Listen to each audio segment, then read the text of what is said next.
I can't if believe. it was once in a while, it would be fine. Every speech, it happens. I can't believe he's still going with a stutter. The thing is,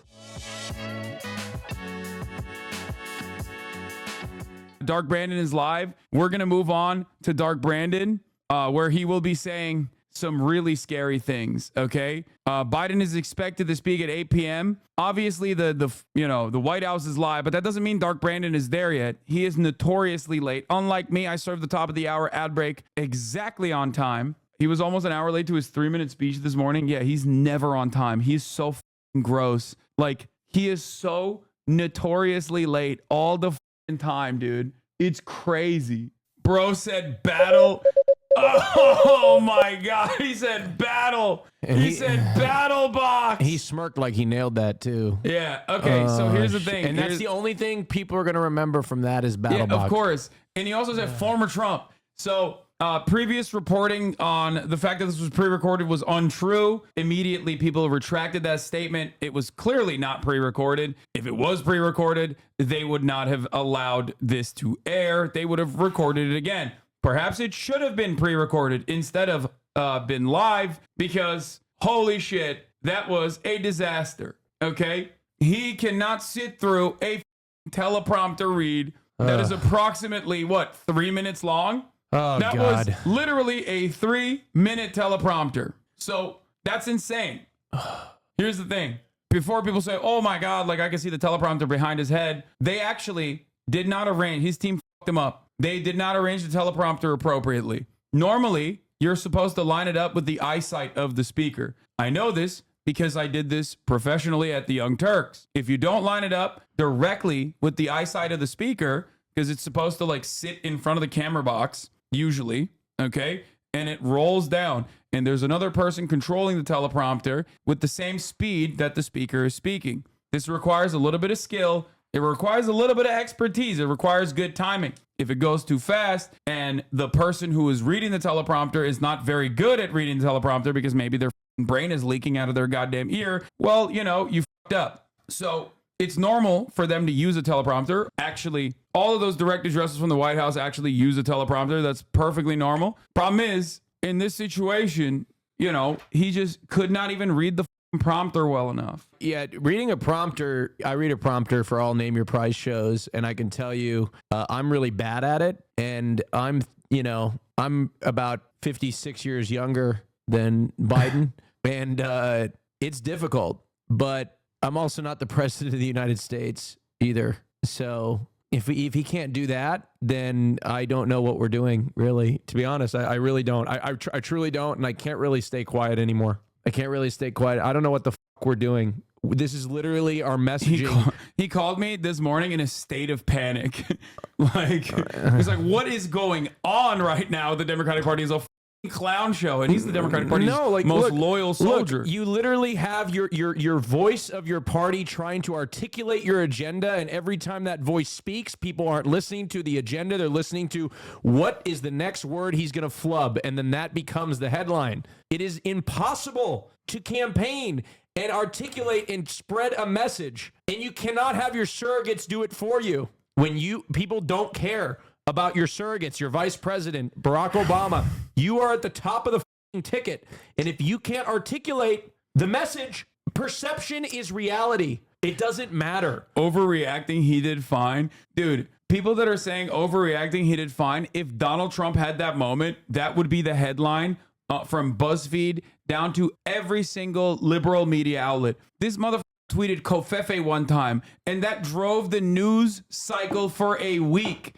Okay, it's old news that Brandon is flubbing. But for those who are watching to listen to Joe Biden, Austin is absolutely correct. They're not watching to hear what kind of unifying message he puts out. His supporters are watching to see if he is going to be coherent because they love him and they want him to pull through.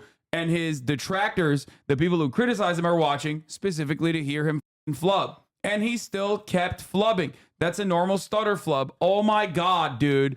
Oh my God. That is a teleprompter he's reading, dumbass. He's not having a normal conversation. And this also doesn't happen. This happens all the time. Like, I can't If believe it was once in a while, it would be fine. Every speech, it happens. I can't believe he's still going with a stutter. The thing is, the Democratic Party has a real problem because they're losing people like me. Even my mom. My mom is 60, in her 60s. So is my dad. And they're losing those Democrats. In terms of, yeah, they're still going to vote for him. I'm still going to vote for him. I'd vote for over Donald Trump. I would vote for anything over Donald Trump. I'm still going to vote for him. Yes, but that's not the issue.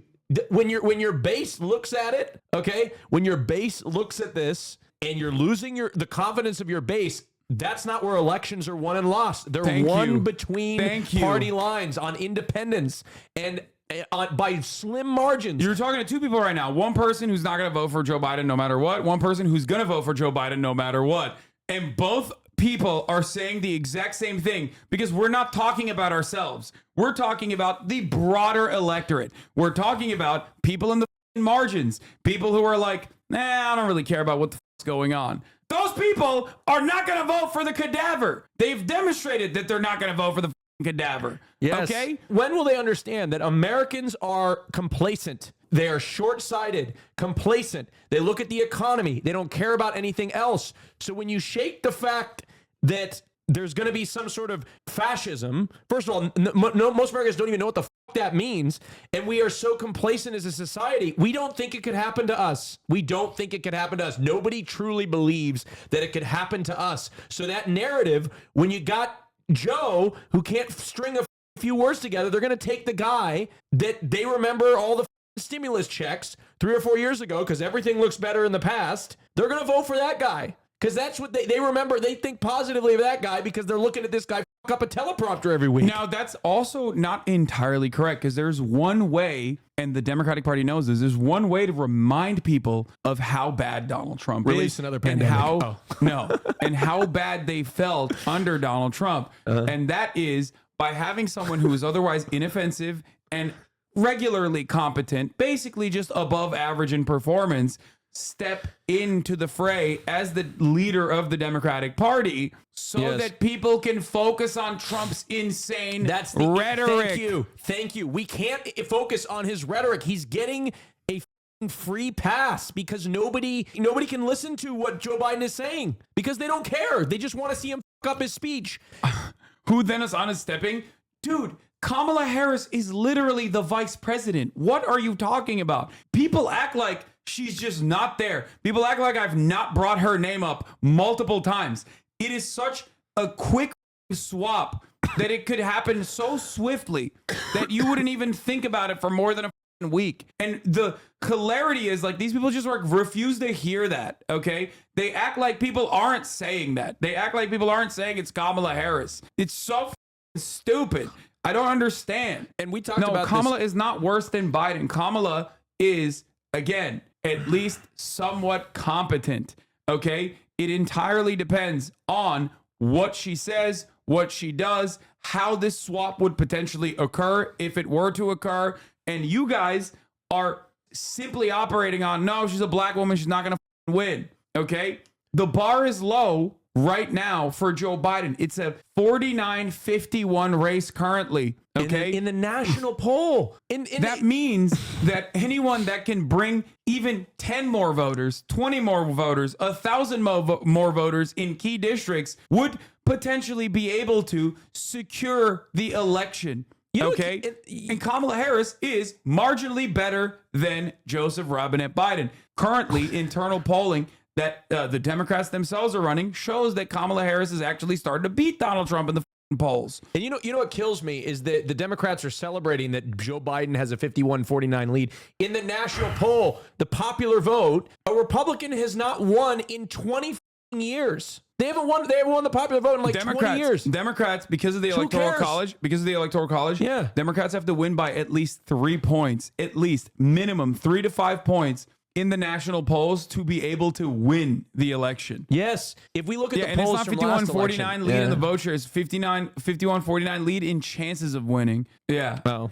Yeah. Well, whatever. I don't know. It's still no, but it still doesn't matter. It's so frustrating. It's like watching football and your quarterback has thrown 50 interceptions and there's a backup quarterback that is sitting on the bench that's perfectly capable and you won't put them in the game. It's like we're already down by 40. Who gives a shit? Just put them in. Who cares? It can't get worse. And it's it can't get worse. No, but the thing you is, know what I mean? But the thing is, it's not even that. Like the situation is like if you were playing against the second team, like you're a Super Bowl winner, you are coming off the heels of like a potential like.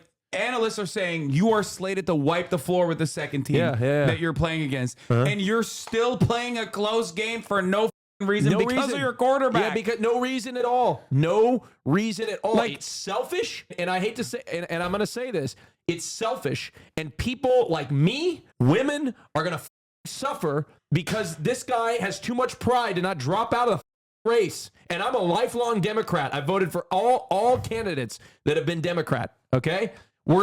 Our rights are going to be deprived of us because you won't drop out of the race and you're 81 years old and you may not even see the end of your second term. You're that goddamn old. Drop the out and put Kamala in so we have a chance. Yeah. Also, beyond that, it is really damaging that the Axios reporting that just recently came out saying that a senior House Democrat openly stated that they're resigning for a second, they're readying themselves for a second Trump term. Joe Biden took down all of their ads. All their ad spend is frozen right now because they don't want to come across as like too incendiary in their rhetoric against Donald Trump. There's a election going on. You're still running for election. What the are you talking about? And the Democrats are going, oh, we got to do a call for unity. You are trying to lose. That's number one. Number two, the policies have not changed. So that doesn't change the narrative. That doesn't change the metrics of what it means for the Democrats to lose in the upcoming election. So if you're a diehard Democrat, you should be looking at the worst political instincts being demonstrated by the campaign right now and going crazy over it. Okay? It's so stupid. I don't know. We don't have any. If they don't, if the Democrats don't change candidates, I think it's over, big time over. And I feel so confident in that. And it's so perfect because like I tweeted this earlier this morning when the Democrats said like, oh, top Democrats that were interested in taking Biden out of the race are now reconsidering that because they feel like it's not the right moment, it's not the right opportunity because the unity message is what's more important. Top Democratic sources believe that Democrats who had thoughts about challenging President Biden are now standing down because of this fragile political moment. And to which I said, dropping out with a swift replacement would single-handedly change the narrative from Trump's martyrdom. Yes, and I called you this morning to talk about this. And it's crazy that they're just like, no, we're not going to do it. It wouldn't be good to have happen right now, but after the Republican National Convention, swap out the candidates. It would change the cycle. The Republicans would have no choice but to attack that candidate, and then we would sort of normalize the election cycle again. What do you mean unity? Like, that's the question I want to ask people. What do you mean unity? Unity under what exactly? Does that mean we're gonna do like a Biden president, Vice President Trump ticket? Like, is that what this is? Like, what do you mean unity? You can't compromise on the rights of people, right? There's no half legal gay marriage. Well, tell that to the fucking Democratic Party because they constantly. What I'm trying to say is like that, but you can't do that. You like everybody's like, we need to meet in the middle. What? Meet in the middle of my rights, you son of a bitch. I can't get married. No, we need unity. I can get half married. There's no compromising on the rights of people. There's just not. There's no compromising, and there's no middle ground. It's either you give them rights or you deprive them. There's no middle ground of it, okay? That's why it kills me when people come out and they're like, I'm a centrist and we should do both sides. No, motherfucker. There's no both sides of these arguments. It's so stupid. There's no both sides of these arguments.